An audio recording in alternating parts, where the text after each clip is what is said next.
So arm your jury advocates with the arguments that you want them to make. Make the appeals to the leaders, and then after you arm your jury advocates, then we come down to the very basis of the basic things that we've been taught about the decision-making process. So basically, here's how it works. You have, in decision-making, you have people who come to the courtroom now preloaded with bias. When I tried my first case back when the earth was cooling, I stood up in front of a jury panel, and it was they were interested. First of all, they were interested in jury duty. Most of them wanted to be there, and they had a fairly open mind. That is a distant memory. Because now we have to understand, as we've heard from the magnificent work that's been done by David Winter and Greg Cusimano and all the speeches that have been given on jury bias by AAJ and all the wonderful information that's been provided by that, we know that jurors come in now preloaded. And they are basically fundamentally preloaded with anti-plaintiff bias. So we're no longer writing on a blank blackboard anymore. We are standing up there now with bias against us, with bias against our plaintiff, and with the thought that our plaintiff's case is frivolous going in. And so this is all the new material. Your job now is to present new data and new impressions that overcome that bias, that help to meet and at least neutralize the bias that you're facing when you first stand up. So the first step is they have the preload, and the first step in the decision-making process is acquisition. They acquire new information. And the acquisition of new information does not begin when you stand up to do voir dire examination.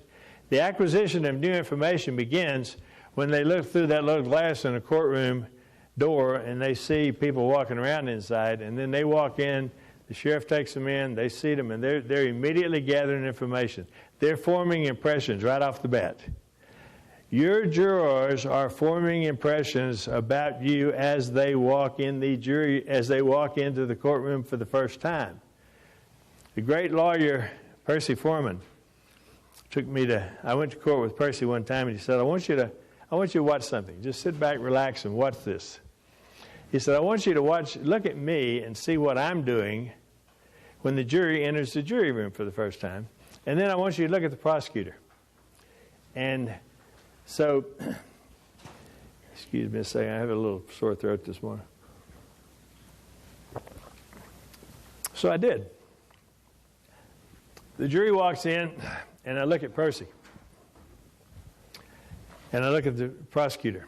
Here's the prosecutor. The prosecutor is over here shuffling papers, and he's not looking at me. His nonverbal communication is, oh my God, are they here already? You know. Percy was back here shaking hands with the court reporter. Good morning. How are you? Nice to see you. He goes over, shakes hands. He's talking to everybody in the courtroom, and his nonverbal communication is, oh, good morning. Welcome to my courtroom. This is my clerk. This is my bailiff. My judge will be here in just a moment. And the 12 of you who are chosen as my jurors, I mean, his impression, the first impression of the prosecutor was, he's not ready. He's not prepared. The first impression of Percy was, boy, this is going to be interesting. I mean, here's a guy who's in command. He is in command right off the bat. And he was. He always was. I never saw him when he wasn't. So remember, the acquisition of the first impression begins with the jury seeing your nonverbal communication. And it's not just you. Remember this. It's everybody associated with your team, or everybody they think is associated with your team. When you have reactions in the courtroom from your associate, reactions from your client, reactions from anybody that is associated with your team, it's charged back against you. It's charged back against your case. You have to keep that in mind and remind everybody of that. So after acquisition, then you get to the all of the new data. Now, the new data is nonverbal communication. It's the first impression. And then you have the second step is, after acquisition, is conflict. It's when the information they brought into the courtroom with them conflicts with new information. Now, if they find information the way they expected it to, everything's fine. They just move right along, that this is going to be the way I thought it was. But if they, in our case, they usually have conflict to resolve. So they get conflict because they get new data, they get new things that they didn't expect before. So then after you get new data, then you have to have resolution. You get new data, conflict, and then resolution of the conflict.